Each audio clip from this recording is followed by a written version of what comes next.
Piaget is known to be one of the best-known psychologists in history. Before going into developing the stages of cognitive development, Piaget was working on his PhD in biology and was studying epistemology, which is the study of nature of knowledge. From this biological study, he went into studying his own children to have a better understanding of how the development process worked with the brain as children grow. Through that study, he realized that there are 4 stages in which children will fall into, and that is a sensory motor, which is birth to 2 years, pre-operational period, which is 2 to 7 years, concrete operational, which is 7 to 11 years, and then last but not least, formal operational, which is 11 years old to about adult. And in these stages, children will develop, and some of the stages actually overlap, but that does not mean that children will be at a period at a certain time. So a child may be 8 years old and still operating in the pre-operational period because they just have not cognitively developed it to be in the concrete operational stage. Jean Piaget's theory provides a framework to literacy instruction. Through this process, it explains how children are developing at each developmental point in their lives. In the sensory motor period, which is birth to 2 years, children are beginning to think through exploration of their sensory motor skills, which is their touch, their hearing, and their vision. Next, they move in their pre-operational period, which is 2 to 7 years. Children begin to develop language through the use of their home life and in-class environment through their reading experiences. So kids are starting to pick up on a lot of different vocabulary from home and in school that they will start to eventually use in their own conversations, as well as when they're reading, they'll pick up on certain words. Most likely they're sight words that they've seen and had a lot of practice with in their literacy-rich home and class environments. Next, children are starting to move into the concrete operational period, which is from 7 to 11 years old.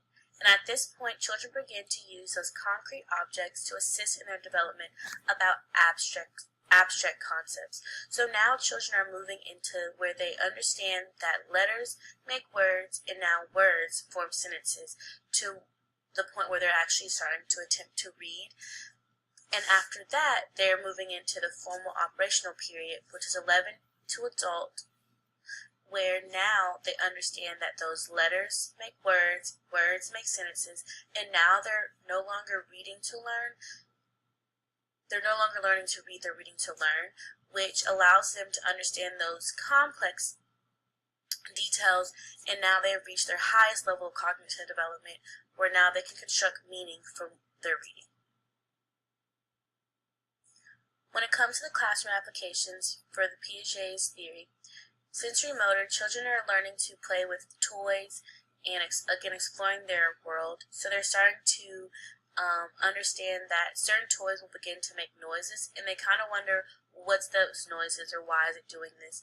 At this time, children might also be in environments where they're being read to, and so they understand that the pages are starting to turn, and so kids might start turning those pages or just touching the book to develop the print concept of understanding that a book is going to go from left to right.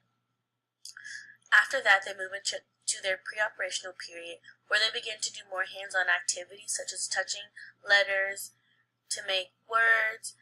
They're learning that letters make sounds, and they're also starting to develop their sight words to understanding how to read those books. By 7 to 11 years old, they move into the concrete operational period, and now students are learning to group letters to make words, then to form sentences, and they're starting to begin to work on simple experiments and also combining numbers to create equations. In our 4th operational period, which is the formal operational period, this is the 11 to adult. Students enjoy working in groups to brainstorm ideas. They begin to construct meaning from a question, they're forming stories, they're conducting meaningful conversations about social and political issues, and they're able to share out their experiences with others, such as their teachers and their peers. Also at this time, students are learning how to explain how they solved a problem based on strategies that they've learned, and they're also able to just have a lot more dialogue with one another because they have reached their highest cognitive development. Just a few technology applications that can be used in the classroom is Starfall, and it really helps kids to understand their letters and also understand the sounds that letters can make. If we go into iReady or iRead, this could be a district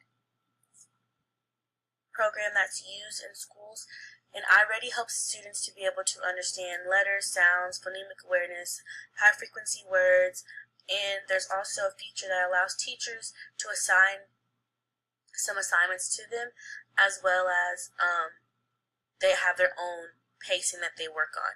Through News ELA, students are able to read all types of different articles on different social or political issues, and also respond to those issues with construct response questions, and they can form questions.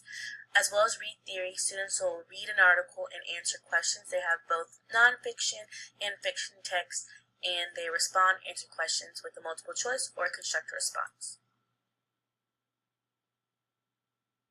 In 1972, Philip Goff proposed a reading model that is known to be a part of the bottom-up, which helps students with their information processing perspective through their cognitive processing of information from the lower order of stages.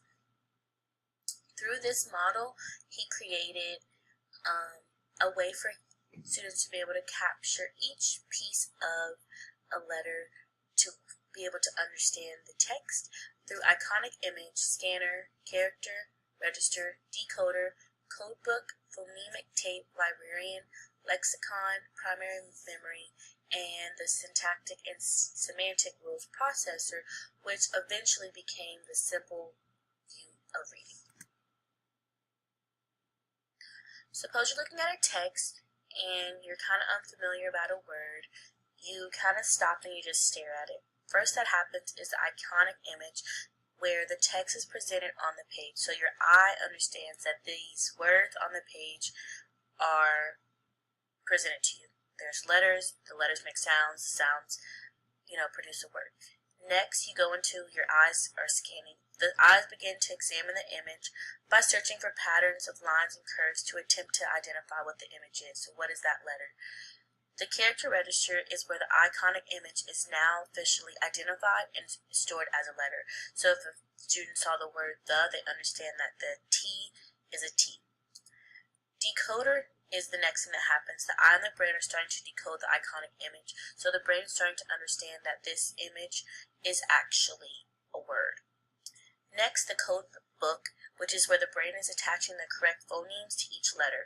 So it's starting to attach the sound, so k, at. Then the phonemic tape is recorded as a sound. So now I understand that the C in cat makes the k sound. The librarian is where the sounds of letters are placed together. So now I understand that the k, the a, and the t make the word cat through the librarian. Then that next happens is a lexicon, which is the meaning of all words are held in the librarian begins to attach the meaning to those words.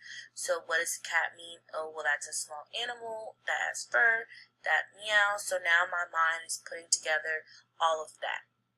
Next is a primary memory where the sentences are constructed.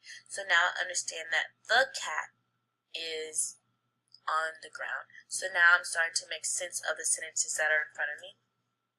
And then last but not least, the syntactics and semantic rule processor.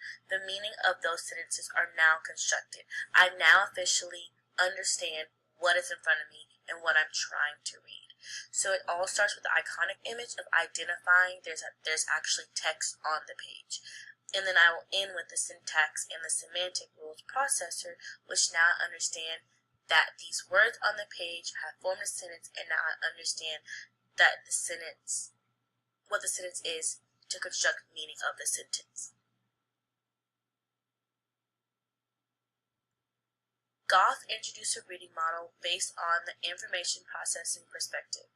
Through this cognitive process, it started from the lower end of the learning process, so it's a bottom-up instruction learning process. As I stated before, which moved us into the simple view, which explains the correlation between decoding skills and language comprehension.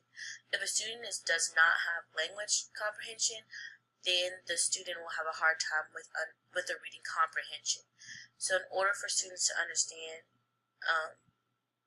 reading comprehension, they have to understand how to decode as well as understand the language in the reading. So this model demonstrates the stage-by-stage conceptual understanding to process and store information from the text. So once students have developed this process, then they'll be able to understand and construct meaning from the text that they're reading. If a student is struggling with the language comprehension, then the student will need to have extra support. If the student is struggling with the decoding, then they'll have to also have support in order to be able to fully comprehend the reading comprehension of the text. In the classroom, students should be practicing letters and sounds, and they can do that with flashcards in a small setting, as well as actually touching the letters and repeating the sounds back to the teacher. During this process, the assessments are usually informal with checklists or observations, and at this time, the teacher should be keeping documentation of the student's progress with the decoding and the language comprehension, with practicing letters and sounds and understanding words. For technology applications with the simple reading, iReady is really good because it allows for teachers to provide lessons on vowel sounds, consonant blends, name of letters, and sight words. Another tool that can be used is the Teaching Your Monster to Read, and it is a free website that teachers can sign their students up, and students can use this during their centers where students can, it's more of an interactive game, and students are learning their sounds, their consonant blends, their letters, but they're also learning that those letters make words, and those words are going to begin to form sentences as students move up through their levels.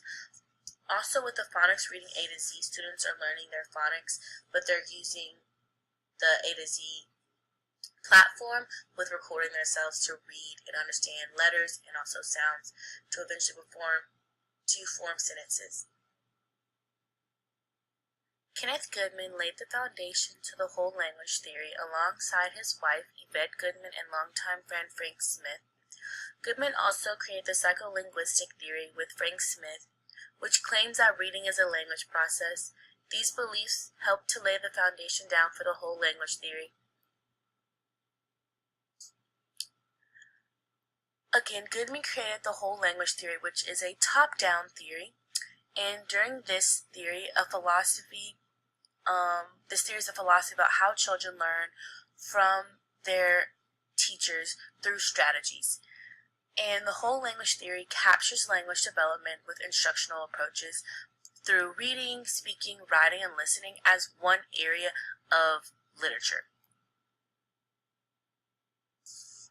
For the classroom application under the whole language theory, there is a heavy emphasis placed on student choice. So a lot of the things in this whole language theory, it allows for students to actually have a say-so in kind of how they want their instruction to go.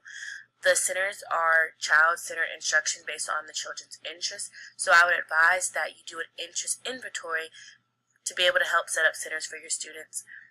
There are a variety of grouping systems, so you might do grouping based off of skill, or you might do it based off of your BAS data, depending on how you want your grouping to look on certain days, or just in general, how do you want your groups to look for your guided reading or your skill group reading. Through the whole language theory, some technology applications that can be used in the classroom is My Storybook, where students are able to actually create their own stories and publish them, and they can also share these stories out loud with their peers to work on that speaking, reading, listening, and writing all in one.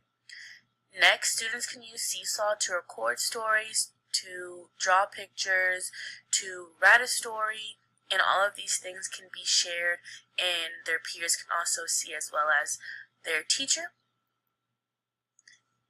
The overall